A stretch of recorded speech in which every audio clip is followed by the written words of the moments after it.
Broadcasting from East Tennessee and Northern Alabama, you're listening to Justified Radio, where each week we look at today's issues through the lens of God's Word. Justified Radio. Justified Radio. It's where life meets the Bible.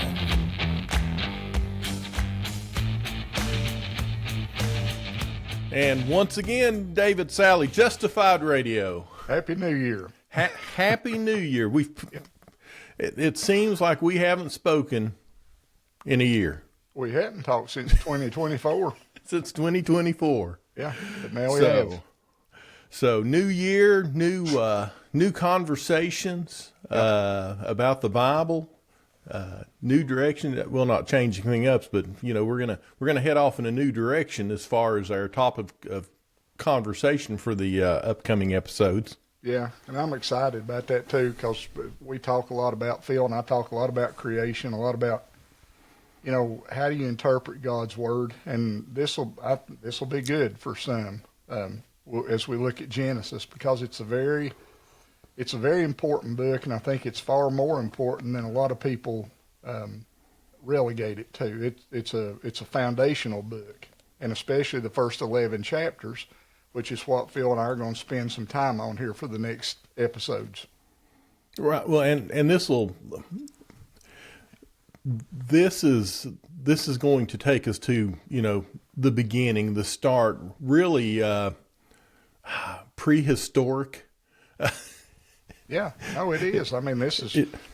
We believe that this is prehistoric writing. This is writing. I mean, nobody was there when these events happened, except God Himself, and He told these things to Moses. I even have a different view on that than most people you read do, and I'm not saying I'm right and they're wrong. I just we'll talk about those things as we travel through it. But yeah, this book was it starts in the beginning, right?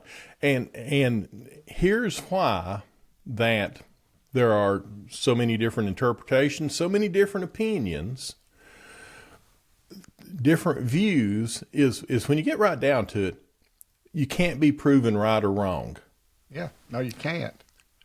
Chapter 12 of Genesis opens up with Abram. Okay, and you get to that point that, okay, you have a living, breathing person and his history and people, and it's all handed down.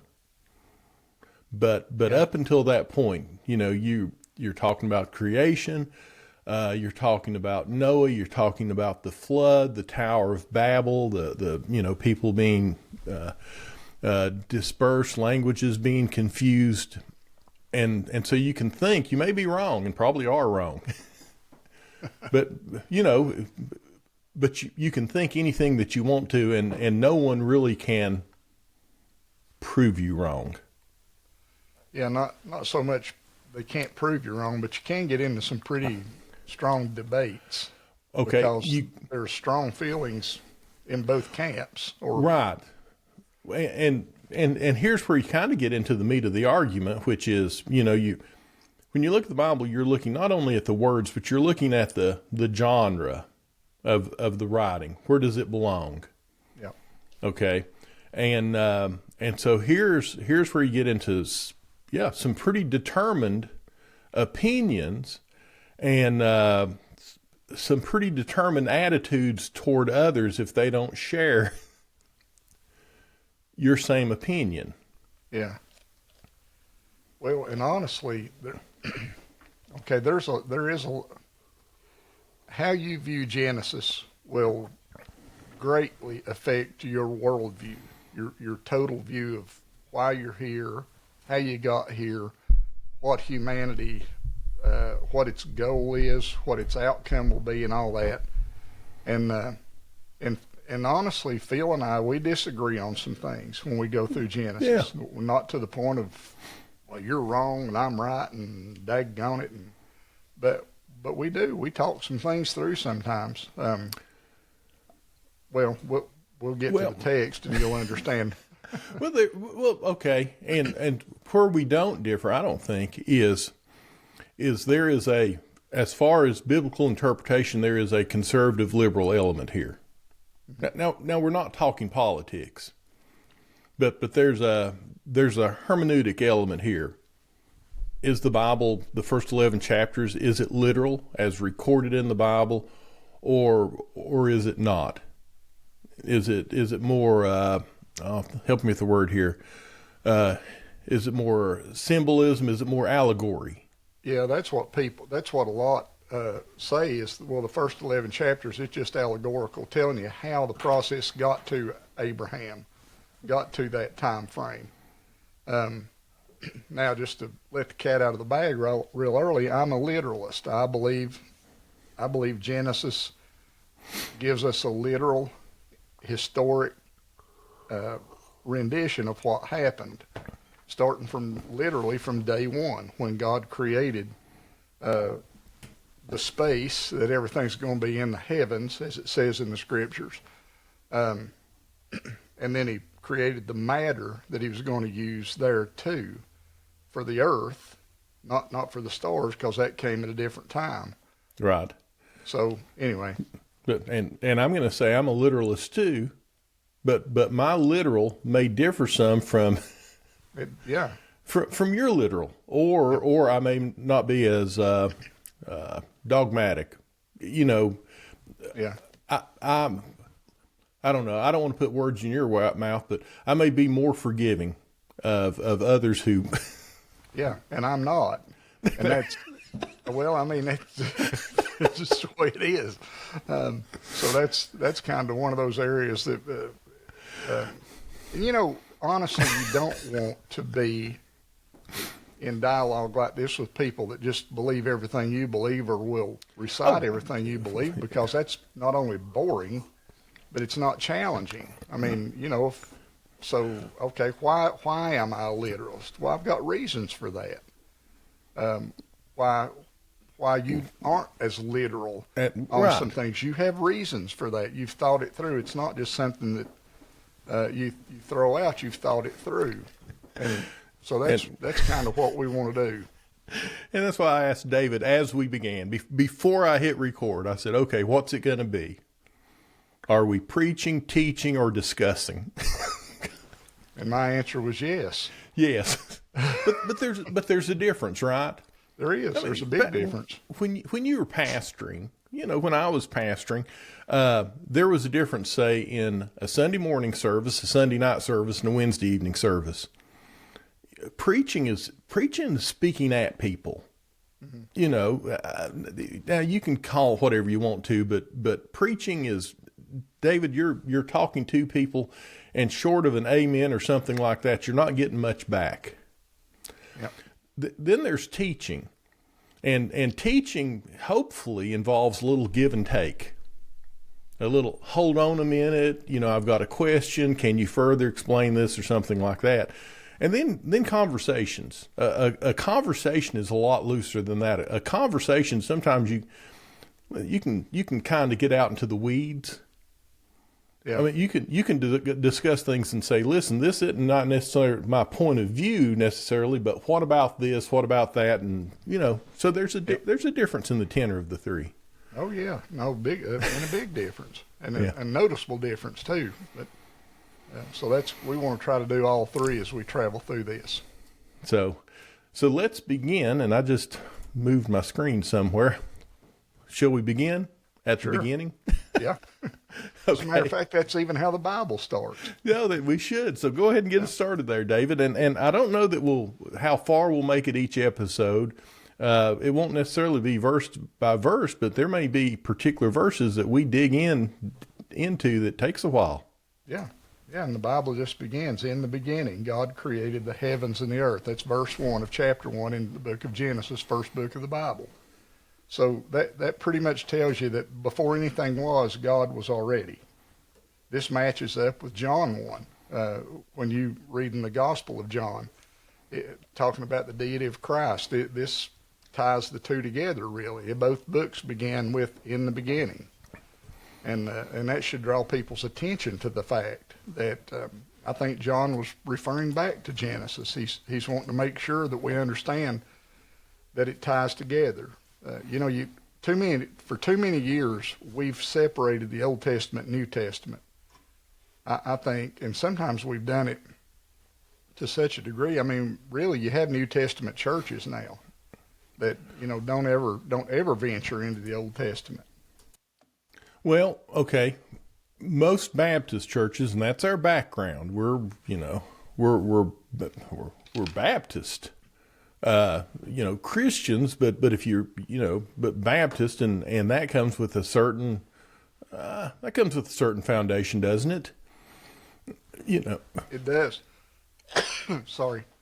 But, one of the things we prided ourselves in, if you will, we were New Testament churches. Yep. And so we based our beliefs, our marching orders, everything was New Testament. The Great Commission was New Testament. The structure of the church was, based off what the New Testament taught. Even when even when we wanted to condense the Bible, if you will, into something that was smaller, more carryable, something that you could send with soldiers to war. Yep. What do?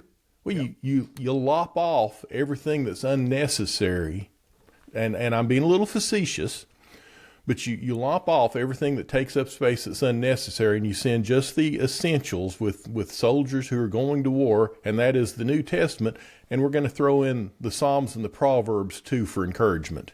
Yeah. Yep. No, and that is what we have done, and that's when you do that. A lot of this flows out of the fact that for many years, and even to this present time, there are a lot of people in the church that say God has no more plans for Israel. It's all the church now. Everything's changed. The church is the new Israel. There's no future plans for the state of Israel or for the Hebrew people. And we disagree with that completely. Well, I do disagree with it, and you disagree with it, and more, not to offend anyone, but when you said, the church has replaced Israel and things like that, more specifically what we believed, at least in our actions, if not, it was the American church. Mm-hmm. I mean, when you not only was it the church, but we kind of felt like it's just the American church that God has,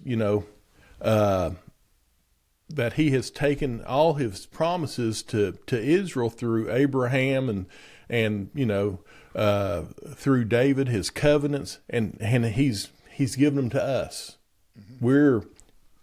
We're taking the place of Israel now. God has, and I'm sure you've heard the phrase, God's divorced Israel for her unfaithfulness. Yeah. And that's, Phil and I don't believe that. We're not replacement theologians, which says the church has replaced Israel. We believe that it's very important that people get a firm grip on the flow of the Bible. Why is there a church now? Well, it was in the plan of God. I mean, right. This was in the plan of God for the Messiah to come. And we're going to be working through that some. But, when you get back to Genesis, you're talking about the foundational book for creation. I believe for science. I think science has done itself a great disservice by divorcing itself from the Bible, because there's a lot of good information. The Bible's, as many say, the Bible's not a textbook. It's not a science book. But when it speaks about scientific things, it speaks with accuracy. It speaks with knowledge, because it's the Word of God. Well, right. And we have to be careful as we go through and we talk about some of the different views of creation. I mean, certainly the first verse says that in the beginning God, I mean, it focuses at the beginning, it focuses on God. Yep. And that God created. Now, once you get past that, when it comes at least to creation, at least the very beginning, you have some different views and everything like that. But we want to be careful that there's a phrase, God of the gaps. Okay, and you're familiar with it, and many are. But God of the gaps, to paraphrase, basically says that anything that man can't explain scientifically, that's God. Yeah. Anything that seems supernatural that man can't come up with a explanation, a scientific reason of why it is, that means that it's supernatural, and that's God. And so God is God of the gaps. The problem with that is, as science explains more and more, as we understand the processes, God becomes smaller and smaller and smaller as the gaps become smaller. Mm-hmm. Now that's one thought process. Now, right. I'm not. No, I'm just saying you have to be careful not to do that, to let science push God out, if you will. Right. Now, I've in my thinking, I've turned that on its head, because the God of the gaps, to me, describes the God I worship. Because the more we start understanding science, the more amazing things become. And where, just like you said, where the God of the gaps people start saying, well, there's more and more, God we don't need him anymore. No, you start realizing how magnificent God was when you start examining things, and you hear intelligent design being discussed. Now, I'm real careful with that too, but there's some very bright people. I mean, Nobel Prize winners, that type of people, Rhodes Scholars, who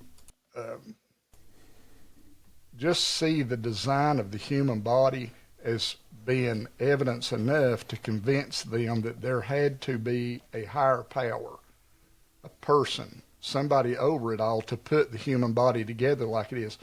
In other words, it couldn't have evolved like Darwin presented evolution. No, I think you're exactly right, and what a great way to explain it, because it seems like even within the Christian body that you have two extremes. You have one extreme that, okay, they really don't want anything to do with science, and they're scared to death of science, like somehow or the other science is going to destroy God. Mm-hmm. Now that's foolish thinking. If you have faith in a God, and I'm going to use little g God for this, but if your faith is based on who you put your faith in, and they can't stand up to the investigation, the microscopic looking of them and their existence, well, David, that's not the God that we worship. Right. Yeah, we believe our God invites us to come and examine things, get an understanding of, get all the knowledge you can. Yes, because you have. I think science is, when we talk about the two. Listen, the Bible is focused on the who. Sometimes science is focused on the how. But one day, I believe the who and the how, they're going to be reconciled, and it's going to be God the whole time. Not only is He the who, but He's the how. And as you understand this, like you mentioned, intelligent people, as they've looked at the complexity, they see the evidence of God, because there's no other explanation. Yeah, you can't. And especially when they got to the point of the Human Genome Project, where they've, did all this work with DNA and RNA and were able to get on that level to examine things, it becomes more and more evident that there had to be a creative mind behind all that. It couldn't have just thrown itself together. That it's literally, mathematically, physically, biologically impossible for it to have just happened. Right, and you get to that fifth word of Genesis 1, which is special in and of itself. Mm-hmm. In the beginning, God created. Yep. Now, even that term "created" there, David, that is the meaning there, the word is different than anything when we normally think of creating anything that mankind thinks of. You know, Right. We think of creators. I mean, there's a whole subset, you know, that are known as creators and things like that make things and all that. But what the Bible talks about here is just totally outside of that. Yeah, this word bara is bara. In the English, it would be B-A-R-A, but it's, of course, different in the Hebrew. But it's a word that's only used in relationship to God. It's a verb, and it's talking about a work that God has done. And really, as I've heard many say, or read many say, it's talking about creation from nothing. It's not making the Mona Lisa or Michelangelo's carvings. It's not that. They started with existing material and made those things. They were creators who made things out of things they already had. God made everything out of nothing. He spoke things into existence all through Genesis 1, and because he's God. I mean, he's the only one that could do that, and he did it very well, the Bible says. And the Latin term for that is ex nihilo, if I pronounce that right. You're Latin, certainly. Well, yeah. You're Latin, you're Greek, you're Hebrew, far superior to mine. Hey, I did take Latin in high school. Well, that was my foreign language. No, I took German. Where'd that get me, right? You know. There you go. Yeah, got you confused, I'd say, because... And anyway, it got me on the wrong side of my German teacher oftentimes. Well, yeah. My lack of skills. Isn't German one of the hardest languages? You know, I don't know. I think it is. I was faced with Latin, French, or Spanish. And it's like Latin's dead, and, you know, Spanish everybody takes. And so I'm just going to be an oddball, you know, go for German. And I really can't explain it. Don't know why I did it. But there you went. Wouldn't do it again. Yeah. Oh, shoot. No, by the time I hit German, by the time I hit the first year of German, the second year, there for a few months, I looked like the brightest student in the class. Oh, you know, as I repeated the first semester. But anyway. Yeah. So, but God created out of nothing. And this isn't, like you said, this isn't the adding to, the taking away from. This isn't taking atoms, elements, and rearranging them. It's not taking paint from this place and putting it here and putting... It's out of... I don't know that we can totally comprehend... I know we can't comprehend that. No, nobody can. I think that's where a lot of people stumble. It's just the fact that God did create everything from nothing, and people can't get their hands and their head around that, and they say, well, no, I've got to come up with something other than that to explain this, and they did. Well, you know, there's... Okay, I'm trying to think what the old adage is and what state it was from. But... you know, if it was Missouri or wherever, but the saying was, don't believe anything you hear and only half of what you see. Yeah. Now, you know, so, and I understand. I mean, I kind of understand the mindset, the skepticism, and that sounds great. Until you take a relationship with the Lord and you bring that same human skepticism. Because faith, when we talk about saving faith is all about what you can't see. Right. It's, believing in what you haven't seen, loving one who you've never seen. I mean, that was one of the things Jesus said. I mean, you know, if you can't love somebody you can see, how are you ever going to claim a love for a God who you can't see? But then we come up with the fact that we believe we see God all around us. But it's that faith that takes us to that. Whenever I look outside and I can think about God, whenever I look up to the stars, I can think about God. When I look at other people, it's amazing the variety of humanity Some people look alike, some people dress alike, but there's a difference in all of them. Mm-hmm. And it's just, sometimes it's a very fine difference, but, they talk about snowflakes. Well, there's never been two snowflakes just alike. I'll debate that with anybody. How do you know that? Have you ever looked at every snowflake? Okay, I can say the same thing. There's never been two blades of grass alike. But I know there's never been two humans just alike. Well, even to the point that if you have two humans that share the same DNA, that identical twins, mm-hmm. where you've take a fertilized egg and it's split, if I remember from biology from years ago, and so genetically identical. But if you've ever known them, spoke to them or whatever, you find out that no, they're not the same people. Yep. Which we kind of get into when we get down in Genesis and we talk about being made in the image and the likeness of the Lord. We start talking about the soul, that part of us, that immaterial part of us that really makes us more so than the genetic material. Oh yeah, it's the genetic material fades away, but the soulish and spiritual nature, it never does. That's why the Lord could say, if you live and believe in me, though you were dead, yet shall you live, and whosoever lives and believes in me, Jesus said, if you live and believe in him, you'll never die. Well, now, wait a minute. We've seen people die. So what did he mean there?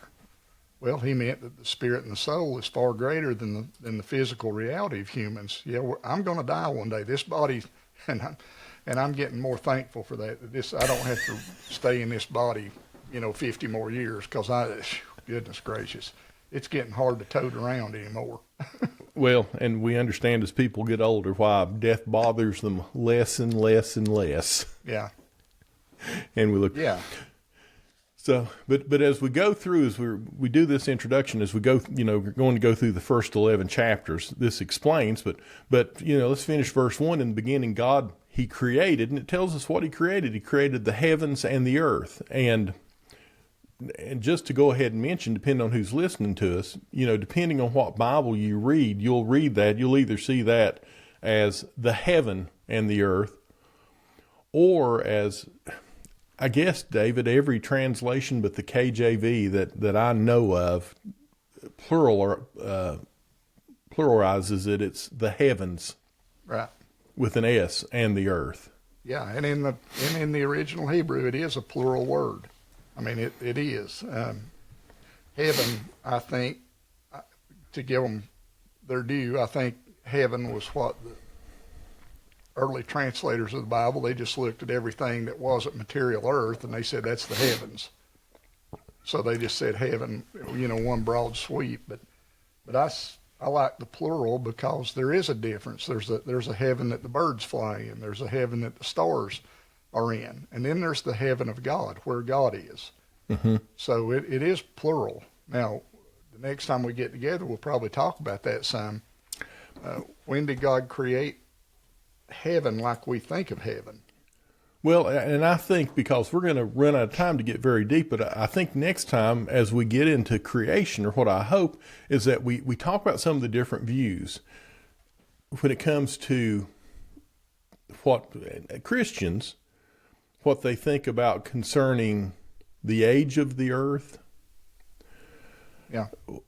How they consider, even once we get past verse 1 here, in verse 1 and 2, what exactly is being created where as it's being described, because that's going to explain some differences in opinion on people on, the age of the earth, whether they're young earth, old earth, how do you reconcile old earth with a literal 6-day creation, or do you make the days of the 6-day creation, do you make them different periods of time? You know what I'm talking about. I do, and that's, you can't be alarmed, because there's been some great theologians who believed in an old earth, but had some ways to reconcile that to their belief that God created and that God's in control and all that. And we'll talk about some of those things as we pass through them. Right. So we hope that you'll continue as we begin this journey, as we talk about creation, we talk about Adam and Eve, we talk about Satan, how sin entered into the world, the flood, the evidence of the flood. After the flood, I mean, there's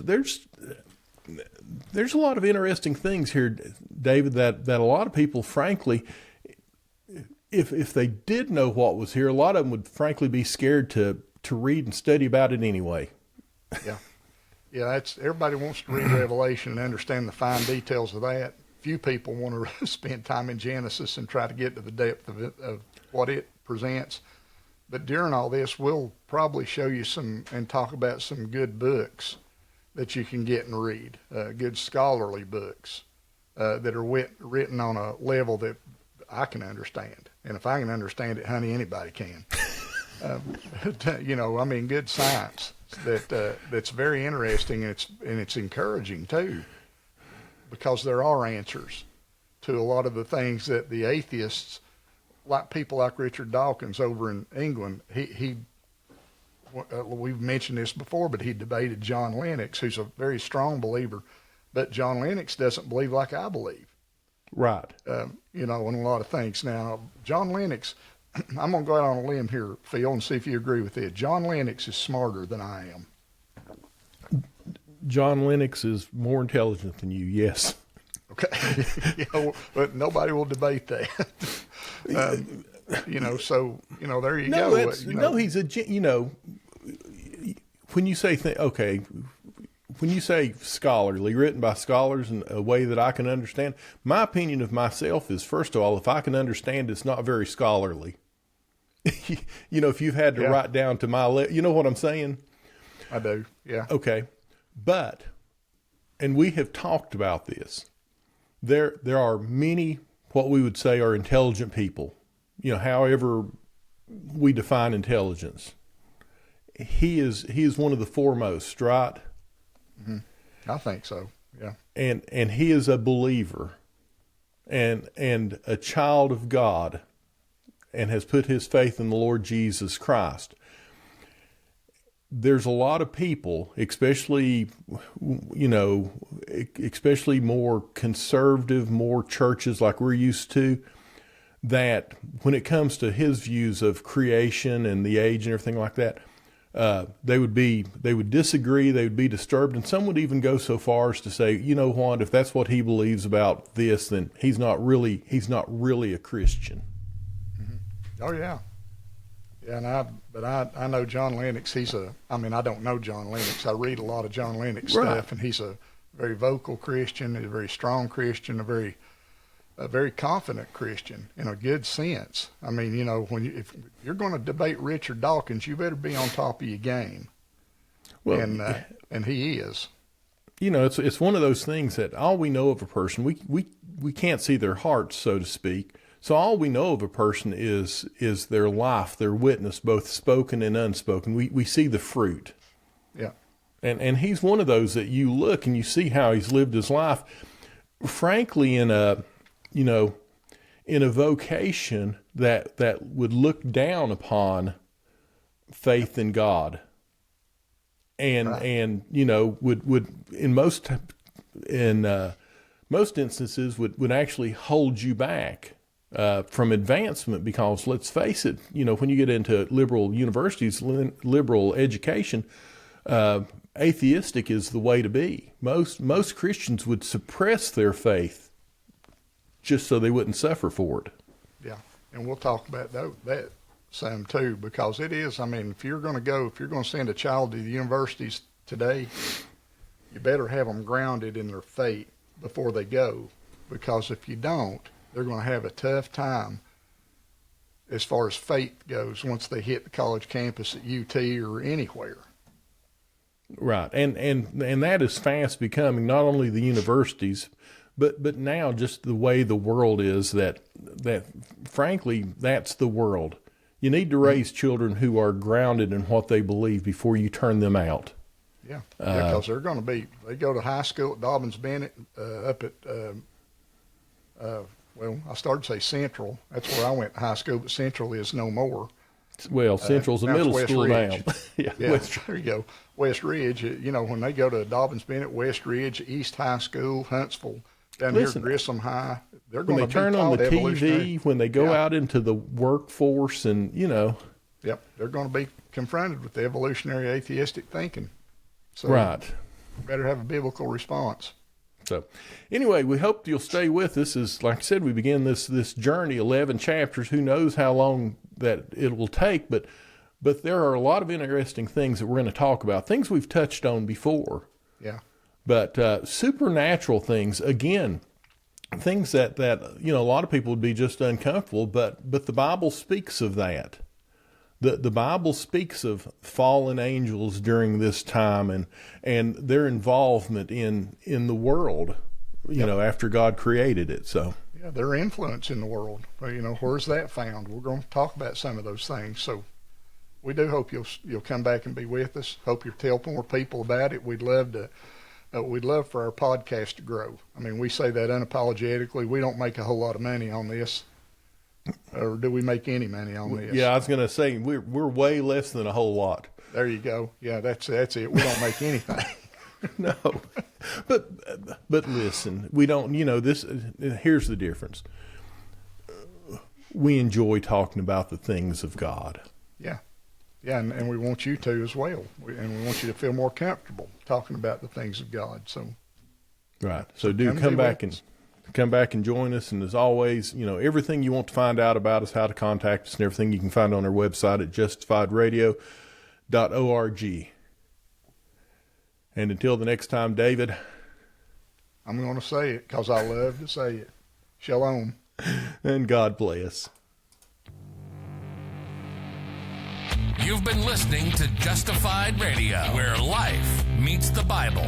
You can find us on the web at justifiedradio.org, where you can submit questions, subscribe to the podcast, and find links to our social media. That's justifiedradio.org. Until next time, thanks for listening.